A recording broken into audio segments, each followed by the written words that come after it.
Good morning class. इसके पहले हमने मैग्नेटिक ससेप्टिबिलिटी के बारे में पढ़ा था। आज का टॉपिक है मेजरमेंट ऑफ मैग्नेटिक ससेप्टिबिलिटी या फिर डिटर्मिनेशन ऑफ मैग्नेटिक ससेप्टिबिलिटी। इसको गॉस ने दिया था, इसलिए इसको बोला जाता है गॉस मेथड। ठीक, गॉस ने सबसे पहले 1889 में मैग्नेटिक ससेप्टिबिलिटी को दिया था। इन्होंने अपना एक अरेंजमेंट बनाया था। इन्होंने एक क्या किया था, मैग्नेटिक फील्ड बनाया जिसमें दो पोल लिए, एक आपका नॉर्थ पोल लिया और एक आपका साउथ पोल लिया। इन दोनों पोल के बीच में इन्होंने क्या किया था, एक सिलेंडर को यहाँ पे क्या कर दिया था, लटका दिया था।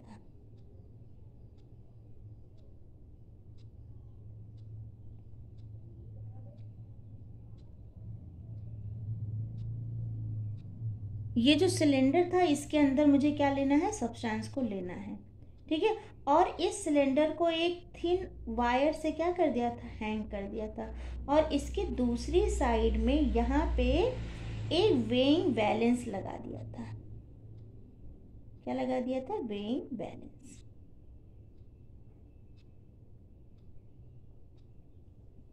ताकि वेट को क्या कर सकते हैं, नोट किया जा सके।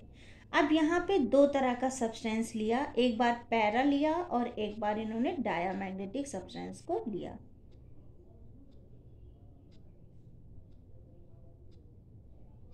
ठीक है, अगर मैंने इस सिलेंडर में डायामैग्नेटिक सब्सटेंस को डाला तो ये फील्ड को क्या कर रहा था, रिपल कर रहा था। जब ये फील्ड को रिपल करेगा तो सिलेंडर क्या हो जाएगा, ऊपर उठ जाएगा, और ये जो स्ट्रिंग है ये भी क्या हो जाएगी, ऊपर की तरफ उठ जाएगी। क्या बोला मैंने, अगर मैं इन दोनों पोल्स के बीच में ये जो सिलेंडर है इसके अंदर मैं कोई डायामैग्नेटिक सब्सटेंस रखूंगी तो डायामैग्नेटिक सब्सटेंस मैग्नेटिक फील्ड से क्या होता है, रिपल होता है। ठीक है, तो जब ये रिपल होगा तो सिलेंडर ऊपर उठेगा, और जब सिलेंडर ऊपर उठेगा तो ये जो स्ट्रिंग है ये भी क्या हो जाएगी, ऊपर की तरफ मूव करेगी। तो इसको बैलेंस करने के लिए मुझे क्या करना पड़ेगा, इसमें कुछ वेट डालना पड़ेगा। बात समझ में आई। अब इसको बैलेंस करने के लिए मुझे इसमें कुछ वेट डालना पड़ेगा। और जब मैं इस सिलेंडर में पैरामैग्नेटिक सब्सटेंस लूंगी तो ये सिलेंडर मैग्नेटिक फील्ड की तरफ अट्रैक्ट होगा। जब अट्रैक्ट होगा तो ये सिलेंडर नीचे की तरफ जाएगा, और जब नीचे जाएगा तो अब मुझे इसको बैलेंस करने के लिए इसमें कुछ एडअप करना पड़ेगा। तो हम यहाँ से क्या बोल सकते हैं, तो जो डायामैग्नेटिक सब्सटेंस है वो क्या कर रहा था, ये रिपल कर रहा था। डायामैग्नेटिक सब्सटेंस जो था वो क्या कर रहा था, वो रिपल कर रहा था, जिसकी वजह से मुझे उसमें कुछ वेट क्या करना पड़ रहा था, रिड्यूस करना पड़ रहा था।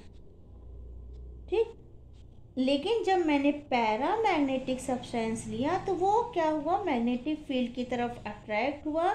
जब अट्रैक्ट हुआ तो इसको बैलेंस करने के लिए हमें इसमें कुछ वेट क्या करना पड़ा, एडअप करना पड़ा। समझ में आया। इस सिलेंडर में जब मैंने डायामैग्नेटिक फील्ड लिया तो ये रिपल करेगा, रिपल करेगा तो सिलेंडर और स्ट्रिंग दोनों ऊपर उठेंगे। इसको बैलेंस करने के लिए हमें कुछ वेट इसमें एडअप करना, वेट मुझे क्या करना पड़ा, इसमें से रिड्यूस करना पड़ा। और अगर ये पैरामैग्नेटिक लिया तो ये फील्ड की तरफ अट्रैक्ट हुए, नीचे आए तो इसमें से मुझे कुछ वेट को क्या करना पड़ा, रिड्यूस करना पड़ा। क्लियर। तो यहाँ से हम चेंज ऑफ मास निकाल सकते हैं, कितना हमें ऐड करना पड़ा और कितना हमें रिड्यूस करना पड़ा। तो यहाँ से हम डेल्टा एम निकाल सकते हैं। डेल्टा एम हमारा क्या हो गया, चेंज इन मास, मास में कितना चेंज आया। ये होता है आपका delta M G is equal to 1/2 chi minus काई ए एच का स्क्वायर। ठीक है, डेल्टा एम की जो वैल्यू होती है वो ये होती है। यहाँ पे जी जो है आपका क्या है, ग्रेविटी है। काई क्या है आपका, ससेप्टिबिलिटी है।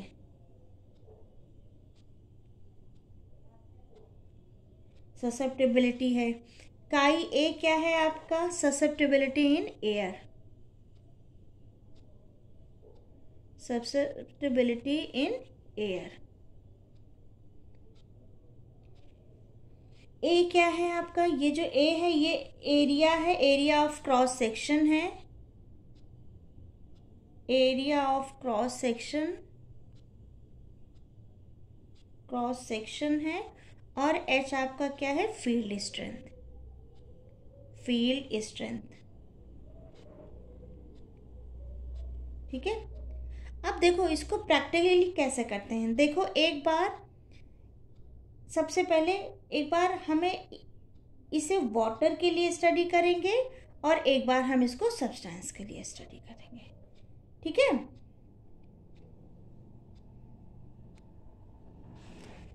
पहले क्या हुआ, वाटर के लिए इस खाली ट्यूब में हमने क्या डाल दिया, ये जो सिलेंडर था इसमें हमने जब वाटर डाला तो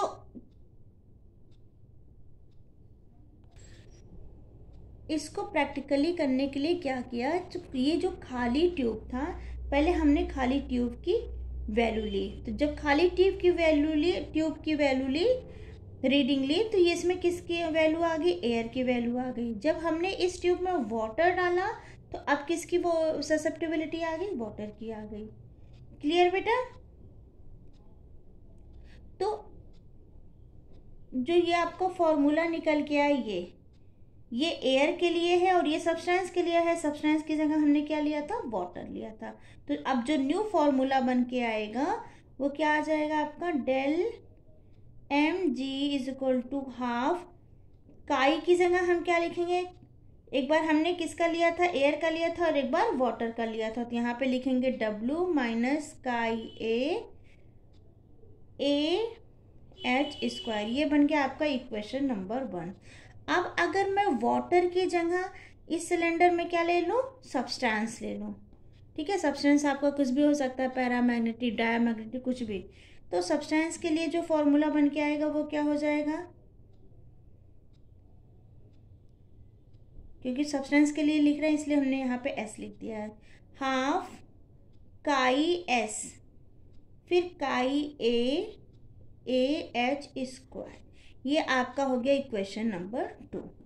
अब हम क्या कर देंगे? Divided equation 2/1। इस इक्वेशन 2 को इस इक्वेशन 1 से क्या कर दो? डिवाइड कर दो। तो हम क्या लिख सकते हैं? जब इक्वेशन 2 को हम इक्वेशन 1 से डिवाइड करेंगे तो हम क्या लिखेंगे? Del msg upon del mwg। ये सब्सटेंस के लिए था और ये वाटर के लिए था। इसकी क्या वैल्यू थी? हाफ काई s माइनस काई a फिर A H square upon half, bracket में काई, यहाँ पे सब्सटेंस था यहाँ पे वाटर है, तो काई W माइनस काई A फिर ए एच स्क्वायर। इससे ये कैंसिल, इससे ये कैंसिल, इससे ये कैंसिल और इससे ये कैंसिल। अब यहाँ पर चेंज सिर्फ किस में आएगा? मास और ससेप्टेबिलिटी में। तो मैं क्या लिख सकती हूँ? डेल एम एस, जी से जी कैंसिल हो जाएगा, M S upon del M W is equal to क्या हो जाएगा? काई एस माइनस काई ए अपॉन में काई डब्ल्यू माइनस काई ए। ठीक है, बाकी सारे टर्म क्या हो गए? कैंसिल हो गए। यहाँ पे ये जो आपका डेल एम एस है ये क्या है? चेंज इन मास। जब मैंने क्या रखा था? सब्सटेंस। चेंज इन मास किसके केस में? सब्सटेंस के केस में। और डेल एम डब्ल्यू क्या हो जाएगा? Change in mass. Change in मास किसके केस में? वाटर के केस में। देखो बेटा, यहाँ पे एयर और वाटर की तो वैल्यू क्या होती है? स्टैंडर्ड वैल्यू होती है, मतलब फिक्स होती है। अगर हम वाटर की बात करें, हम एयर की बात करें, तो ये एक पर्टिकुलर टेम्परेचर पे इनकी वैल्यू फिक्स्ड होती है। इनकी वैल्यू हम स्टैंडर्ड वैल्यू लेते हैं। तो यहाँ पे हमें W की वैल्यू पता है, A की वैल्यू पता है, इस A की वैल्यू पता है और इस W की भी वैल्यू पता है, क्योंकि हम ये स्टैंडर्ड उस पर लेते हैं। ठीक है, तो मैं आराम से किसकी वैल्यू निकाल सकती हूँ? सब्सटेंस की। तो मैं आराम से क्या कर सकती हूँ, ये जो सॉरी इसकी नहीं, तुम चेंज मास हो गए, ये जो काई एस है ये इसकी वैल्यू मैं आराम से क्या कर सकती हूँ? फाइंड आउट कर सकती हूँ। मैंने क्या बोला? एयर और वाटर, ये तीनों टर्म्स जो हैं, एयर वाटर एयर, इन तीनों का क्या होता है? स्टैंडर्ड पे इनकी जो वैल्यू होती है वो क्या होती है? फिक्स्ड होती है। एक पर्टिकुलर टेम्परेचर पे इनकी वैल्यू फिक्स्ड होती है, तो ये तो हमें पता होती है। तो हम किसकी वैल्यू फाइंड आउट कर सकते हैं? इसकी। जब ये तीनों की वैल्यू पता है तो इसकी वैल्यू हम आराम से क्या कर सकते हैं? फाइंड आउट कर सकते हैं। ठीक है, अब आता है आपका magnetic susceptibility and molecular structure. कैसे हम मैग्नेटिक ससेप्टिबिलिटी के थ्रू किसी भी मॉलिक्यूल्स का स्ट्रक्चर आइडेंटिफाई कर सकते हैं। नेक्स्ट टॉपिक है हमारा magnetic susceptibility, magnetic susceptibility and molecular structure.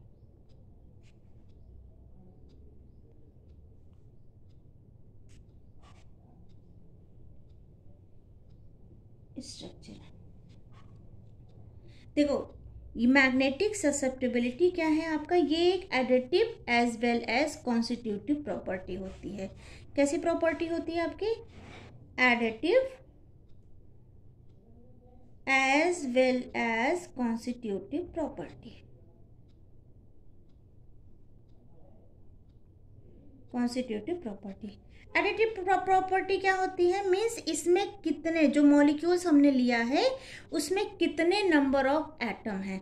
जैसे हम मान लो CH4 ले रहे हैं, ठीक है, तो अब एडिटिव प्रॉपर्टी का मतलब होता है इसमें कितने नंबर ऑफ एटम है। एक कार्बन है और 4 हाइड्रोजन है, टोटल 5 नंबर ऑफ एटम है। कॉन्स्टिट्यूटिव का मतलब होता है वो जो मॉलिक्यूल्स है उसमें कितने डबल बॉन्ड है, कितने सिंगल बॉन्ड है, उसमें कितनी रिंग बन रही है, ये आपकी कॉन्स्टिट्यूटिव प्रॉपर्टी कहलाती है। जैसे हम एक एग्जाम्पल लेते हैं, एग्जाम्पल हमने लिया बेंजोइक एसिड। इसमें ये जो कार्बन है डबल बॉन्ड ऑक्सीजन यहाँ पे अल्कोहल से जुड़ा हुआ है।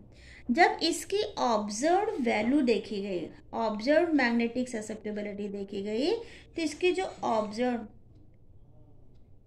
ऑब्जर्व्ड वैल्यू जो निकल के आई वो कितनी थी? -703 इंटू 10⁻⁻⁶।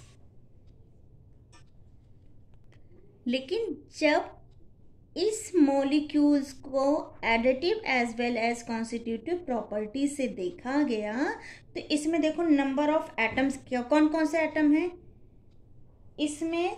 टोटल कितने कार्बन एटम है? 1 2 3 4 5 6 और 7, तो टोटल 7 कार्बन एटम है। ठीक है, कितने हाइड्रोजन है? 1 2 3 4 5 और 6।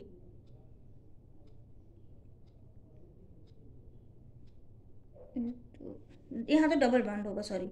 1 2 3 4 5 और 1 6, तो टोटल कितने हाइड्रोजन एटम थे? 6 हाइड्रोजन एटम।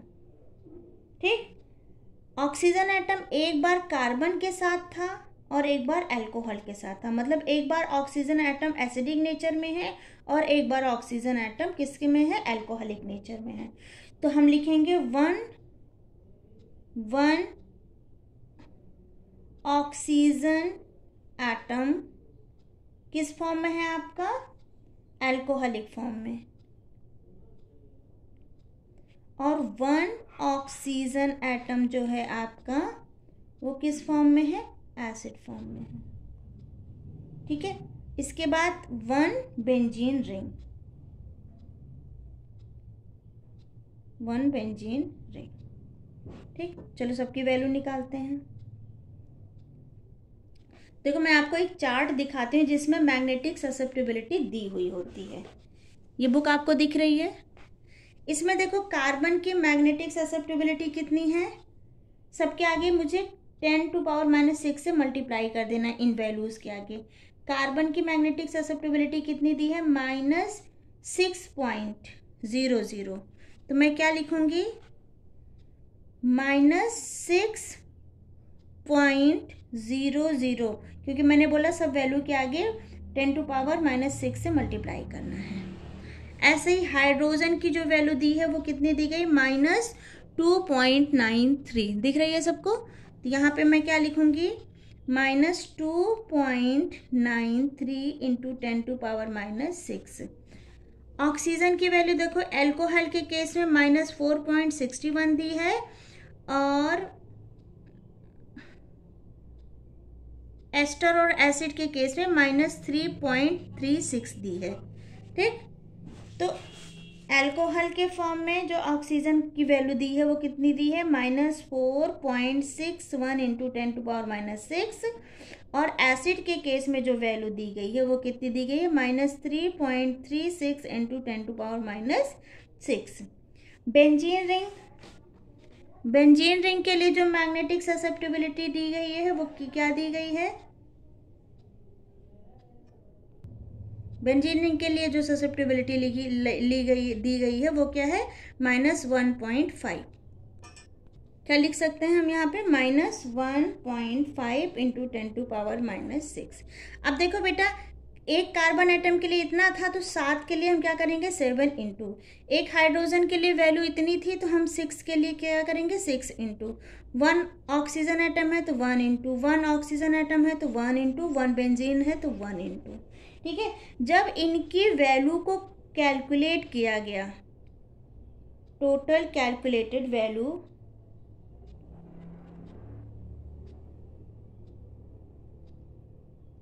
तो ये जो निकल के आई, ये आई 69.05 इंटू 10⁻⁻6। ये तो कैलकुलेटेड वैल्यू आई जिसे हमने किससे निकाला था? एडिटिव और कॉन्स्टिट्यूटिव प्रॉपर्टी से। और जो ऑब्जर्व वैल्यू थी वो कितनी थी? माइनस, ये वैल्यू माइनस में आ रही क्योंकि सबके आगे क्या लगा? माइनस।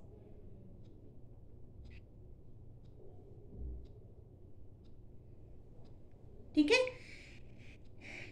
ये आ रही है -69 पॉइंट समथिंग और ये वैल्यू है, ऑब्जर्व वैल्यू आपकी -70 है। ठीक है, तो ये ऑलमोस्ट क्या है? इक्वल थी। अगर ऑब्जर्व वैल्यू और कैलकुलेटेड वैल्यू अबाउट सेम आ रहा है तो इसका मतलब मॉलिक्यूलर स्ट्रक्चर दोनों क्या है, जो हमने लिया है, जो हमने निकाला वो क्या है? सही है।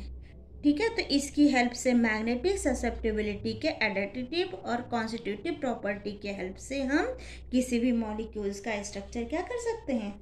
निकाल सकते हैं। इसके बाद 2 और मॉलिक्यूल्स मैं आपको दे रही हूँ, इसकी आप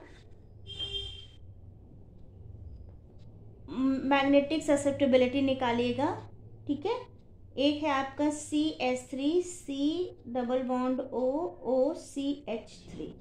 इसकी जो ऑब्जर्व वैल्यू दी गई है, ऑब्जर्व वैल्यू है -70.3 इंटू 10⁻⁻6। ठीक है, इसकी वैल्यू जो आप कैलकुलेट करके निकालिएगा, अगर ये वैल्यू इसके इक्वल आ रही है तो क्या है? आपका ये आंसर सही है। दूसरा आप निकालोगे,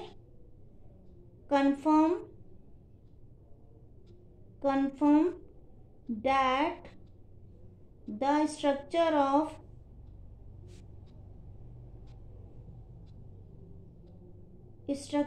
benzoic acid। ठीक है, बेंजोइक एसिड का तो मैंने बता ही दिया। ठीक है बेटा, बेंजोइक एसिड का नहीं, आप इसी का सिर्फ निकालिएगा, ये छोड़ दीजिए। ठीक, इसके बाद नेक्स्ट टॉपिक आता है explanation of diamagnetism and paramagnetism. Next जो हेडिंग आती है वो आपकी आती है एक्सप्लेनेशन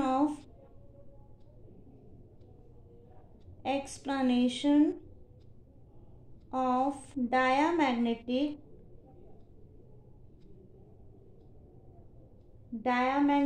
एंड पैरामैग्नेटिक।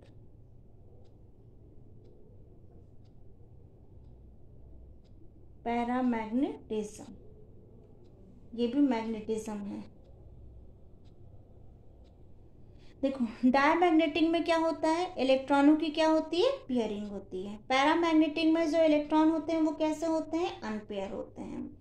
अब मैं अगर इलेक्ट्रॉन की बात करूं तो जो इलेक्ट्रॉन होते हैं उनके पास दो तरह का स्पिन होता है। एक दो तरह से वो मोशन करते हैं, एक स्पिन मोशन करते हैं और एक ऑर्बिट मोशन करते हैं। जब कोई चार्ज पार्टिकल, जैसे इलेक्ट्रॉन क्या होता है, चार्ज पार्टिकल्स होता है। जब कोई चार्ज पार्टिकल इलेक्ट्रॉन को मैग्नेटिक फील्ड में रखा जाता है तो इसमें कुछ ना कुछ चेंज आएंगे। जैसे जब मैंने इलेक्ट्रॉन को डायमैग्नेटिक फील्ड में रखा तो सारे के सारे इलेक्ट्रॉन क्या हो गए, पेयर्ड हो गए। ठीक है, मैंने जब इलेक्ट्रॉन को किसी डायमैग्नेटिक फील्ड में रखा तो जो इलेक्ट्रॉन थे वो कैसे हो गए, पेयर्ड हो गए। पेयर्ड हो गए तो एक क्लॉकवाइज जाएगा और दूसरा एंटी क्लॉकवाइज जाएगा। यहाँ पे दोनों इलेक्ट्रॉन की डायरेक्शन एक दूसरे का अपोजिट है, तो यहाँ पे ये जो म्यू आएगा मैग्नेटिक मोमेंट, ये आपका क्या आ जाएगा, 0 आ जाएगा। अगर मेरे पास अनपेयर्ड इलेक्ट्रॉन है और मैं इनको मैग्नेटिक फील्ड में रखूं तो ये सारे के सारे इलेक्ट्रॉन फील्ड के पैरेलल जाएंगे। मतलब अगर मेरा मैग्नेटिक फील्ड इस डायरेक्शन में है, मैग्नेटिक फील्ड जो है इस डायरेक्शन में है, तो सारे के सारे इलेक्ट्रॉन इस मैग्नेटिक फील्ड के पैरेलल जाएंगे। अगर मान लो मैग्नेटिक फील्ड मैंने इस डायरेक्शन में लिया तो सारे के सारे इलेक्ट्रॉन जो हैं वो इस पैरेलल जाएंगे, तो इस डायरेक्शन में जाएंगे। ये आपका मैग्नेटिक फील्ड है और ये आपके इलेक्ट्रॉन है। तो यहाँ पे जो मैग्नेटिक फील्ड, यहाँ पे जो इलेक्ट्रॉन पेयर हुए थे डायमैग्नेटिक फील्ड के केस में, यहाँ पे मैग्नेटिक मोमेंट 0 आया था। लेकिन जब अनपेयर्ड इलेक्ट्रॉन को मैग्नेटिक फील्ड में रखा गया तो ये क्या, इनके पैरेलल गए। चाहे मैं इस डायरेक्शन में रखूँ चाहे मैं इस डायरेक्शन में मैग्नेटिक फील्ड को रखूँ, दोनों ही केस में इलेक्ट्रॉन क्या हो रहे हैं, पैरेलल हो जा रहे हैं। तो यहाँ पे जो मैग्नेटिक मोमेंट की वैल्यू आएगी वो 0 के इक्वल नहीं आएगी। डैट मीन्स यहीं से हम मैग्नेटिक मोमेंट निकालते हैं, किसके लिए, पैरामैग्नेटिक सब्सटेंस के लिए। अब अगर हम in term of magnetic susceptibility के टर्म में बात करें तो ये हमारा क्या है, काई एम इज इक्वल टू क्या था, alpha M dot mu square N upon 3kT। ठीक है बेटा। अब यहाँ पे ये जो x काई एम था, ये क्या था, आपका मैग्नेटिक ससेप्टिबिलिटी था। जो आपका ये म्यू इन्फिनाइट है, ठीक है। ये आपका क्या है, मैग्नेटिक मोमेंट है। एन आपका क्या है, अवोगाड्रो नंबर है। के आपका क्या है, बोल्ट्जमैन कांस्टेंट है। और अल्फा एम क्या है, कांस्टेंट फॉर गिवन सब्सटेंस। अब देखो बेटा, इसको और इसको छोड़ के बाकी सभी क्या है, कांस्टेंट है। तो यहाँ पे म्यू को हम बोर मैग्नेटॉन के फॉर्म में लेंगे, ठीक है। तो 1 Bohr magneton is equal to क्या हो जाता है, इसकी वैल्यू होती है 9.2732 इंटू 10⁻⁻21 अर्ग गॉस पर गॉस इनवर्स होती है बेटा, ठीक है।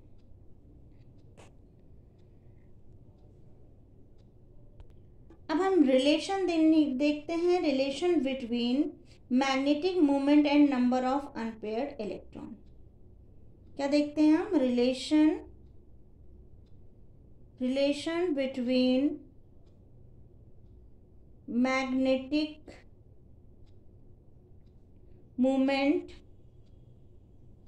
Moment and number of unpaired electron।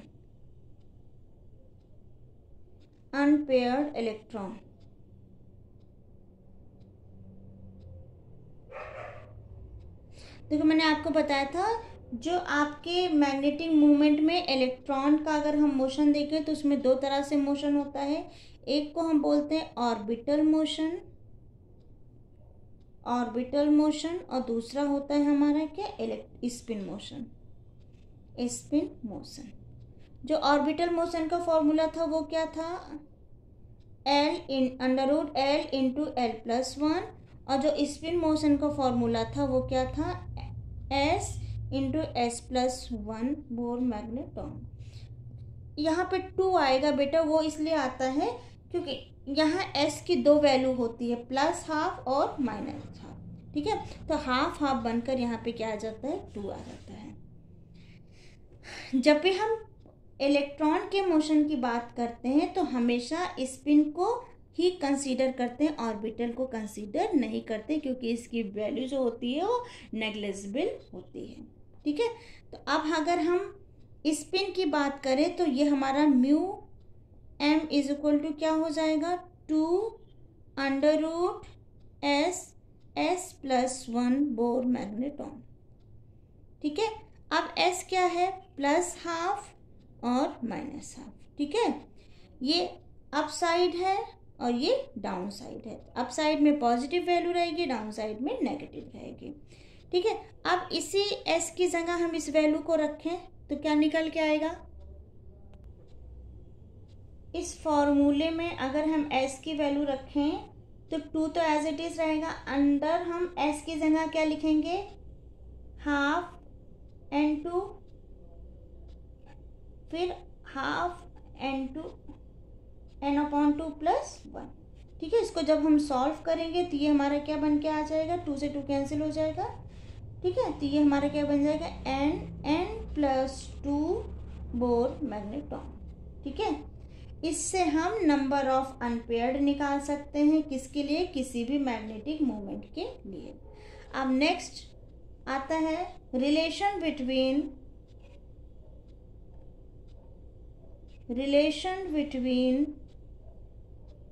Molar